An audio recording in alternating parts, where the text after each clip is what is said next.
If you guys need any Ultimate Team coins, go and check out igvault.com. Their link is down in the description. They're fast, cheap, and reliable. And if you use code Rema, you can get yourself a nice 6% extra discount.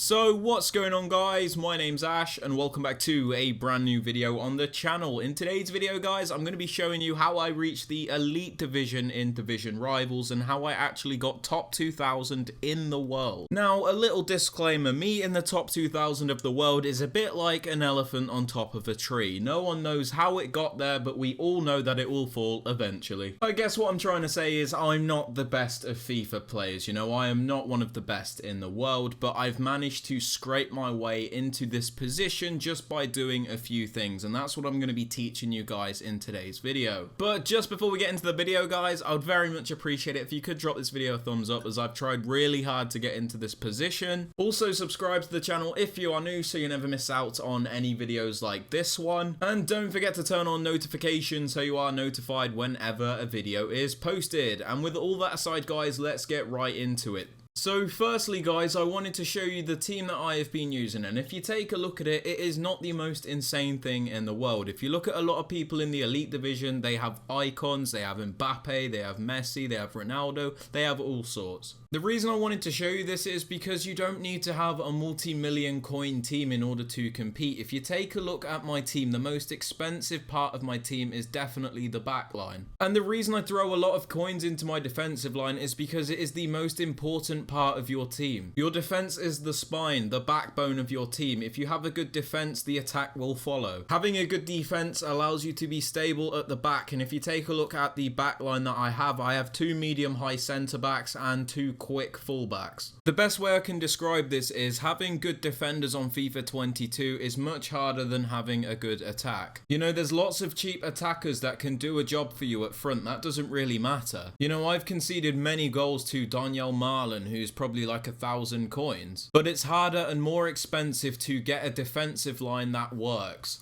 This is my first tip for you guys if you are struggling. Take a look at the work rates of your defenders. You want your centre backs to be medium high. That means they will do their job the best. To be fair, as long as they have a high defensive work rate, it doesn't really matter what the attacking one is, because you need them to be in the right positions when it comes to defending. You know, if you have a medium or low work rate centre back, they will not always be in the correct positions. They'll be caught out and they won't make all the blocks that you need them to make. With the fullbacks, it helps if they have good work rates when it comes to defending, but I don't think it's as important. For example, both of my fullbacks are high medium players. The point I'm trying to make here is if your defense is solid, if they have good work rates, if they are fast, if they are strong, it means you'll be more compact defensively. Have you guys ever heard the saying, attack wins games, defense wins titles? It's kind of the same in FIFA, because the better your defense is, the harder you are to beat, of course. It means your attackers have less to do because they don't have to score as many goals all the time because you're going to be conceding less. So if anything, buy an expensive defense and cheap out more on your attackers, because there's a lot of attackers that are very good for a cheap price in FIFA, but the better defenders are much more expensive. Another thing I suggest, guys, is having multiple game plans for different contexts, different scenarios in the game. For example, guys, I often start in a 4-2-3-1 narrow, which is quite a balanced formation. It's good defensively and quite good offensively. It allows me to not be too aggressive when it comes to attacking at the start of the game, but it also means I'm not going to be open defensively. If I concede a goal, however, I might switch to a 4-2-2, which is better offensively because you have more attackers up the pitch. It's all about having that versatile game plan, because if you're 2 goals up, it's probably not sensible to be going all out attack. Similarly, if you're 2 goals down, it's probably not best to be in a 4-2-3-1 because you're not going to create the opportunities you need to get those extra goals. You'd be much better off with a more offensive formation, which will allow you to create more chances.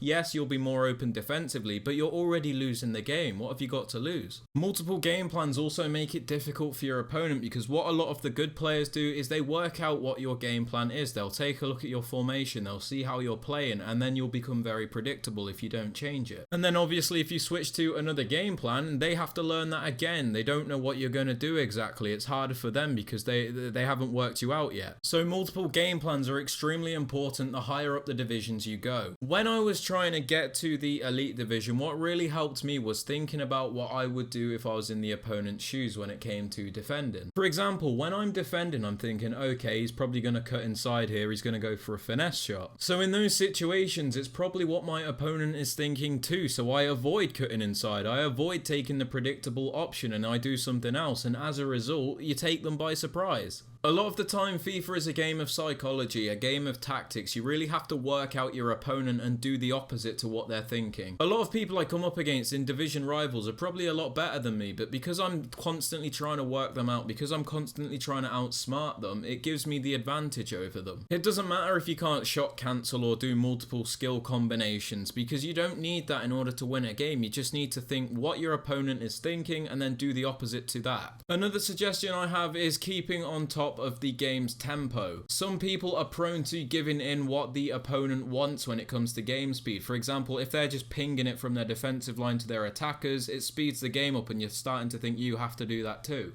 And basically by doing this, you're playing into their hands because this is a tempo that they're comfortable with. This is how they like to play. Whereas let's say you're against a fast player, for example, and you slow down the game speed. They don't like that. They're not used to it. It throws them off. So make sure you're playing at your own speed, not what your opponent wants. Another thing is accepting draws as a result in the game. Let's be real. Nobody really likes drawing. It's not quite a win and it's not a loss. It's kind of just something. But there are times that you should probably just accept the draw because it's better for you in the long run. What I mean by this is if I'm playing somebody much better than me, I'm getting absolutely battered, it's probably best if I just play for that draw if we're getting late on in the game and I'm not creating any chances, because at least then I'm not losing any of my progress, you know, I'm not being knocked back a checkpoint. Obviously I know when you get to one of the flag checkpoints you obviously can't go below that again, but I'm talking about when you're in those higher divisions. For example, when you're in rank 1 of division 1, you have to win like 4 games to get to the elite division, so sometimes taking a draw isn't terrible so you don't get knocked back too far. Now this might be a strange tip, but accept losing. It happens, it's necessary, you need to lose games. Now obviously there's those stupid games where you lose them and you shouldn't because of some EA cheesy gameplay or whatever, but there's a lot of times where you'll actually be outplayed. For example, your opponent will have a much higher XG.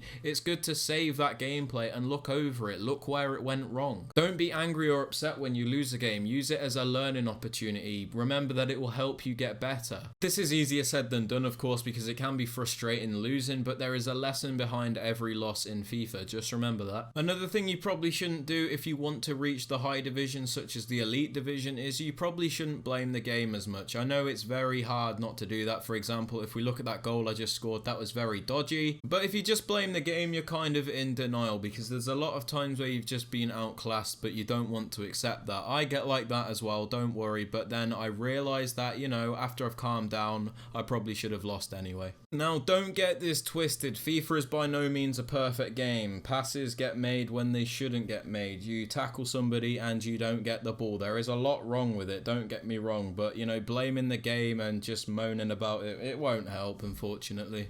Another tip I have for you guys is if you are losing a lot of games, just take a step back, you know, don't play anymore because you're just going to get more and more frustrated. What you should do instead is either just take a break or, like I said earlier, just save a video clip, look at why you lost the games and see if there is a way you could have changed that. And then you might go into the next game optimistic because you've realised your mistake and you're like, if I can perfect this, I won't concede as many goals, I won't lose as many games. When it comes to getting better at FIFA, a lot of it is to do with yourself. You know, you could have a coach, you could have somebody teaching you, but at the end of the day, you have to understand what your own mistakes are. You have to embed it in your mind, the things that need to change. Yeah, sure, people can help point that out for you, but it's up to you whether you do anything about that. Like I've told my friend about not rage sliding so many times, yet he still does it and still complains. I'm like, look, I've told you about this, you haven't done anything about it, that's why you're not getting results. But yeah, a lot of it is to do with yourself, so just remember that, guys. The last thing I really suggest doing is finding your own play style. I see a lot of the time people are trying to mimic other people. They ask pros what their tactics are, and it's like, there's no magic formula for tactics. Tactics are your tactics. For example, I see pros with very low depth custom tactics and I'm like, that wouldn't work for me because I like to play with my line a little bit higher. That's not how I play. So those tactics wouldn't work for me. Just because somebody's a pro and they're one of the best in the world, it doesn't mean that their tactics have made them that way. They've used their tactics to suit their own play style. It's a big reason as to why when I give out my custom tactics and formation videos, I have to explain them because I don't want people to just use those tactics and then not understand why they're not getting results. I explain my tactics so you can see how you're meant to play with them. But I have one last final thing to say, guys. Just play the game. Practice, practice, practice. If you practice enough, you will get better. Unfortunately, there is no cheat code, guys. In order to be good at something, in order to master something, you just have to keep doing it. And it's the same with FIFA, guys. If you want to get into the top divisions, you just have to play and get better at the game as well. But obviously, when you are losing games, make sure you are learning from it. Otherwise, you'll do all that grinding for nothing because you won't actually be learning anything. You'll just keep repeating the same mistakes and you won't actually get anywhere. So make sure you're playing a lot and make sure you're learning when you lose. But yeah, that is basically everything for the video, guys. These are some tips that I use to help myself get to the elite division. If you have enjoyed the video or found it informative, I would very much appreciate it if you could drop it a thumbs up. Subscribe to the channel if you are new so you never miss out on any videos like this one, and also turn on notifications so you are notified when a video is posted. And with all that aside, guys, I hope you have a fantastic rest of your day and I'll catch you all later. Peace.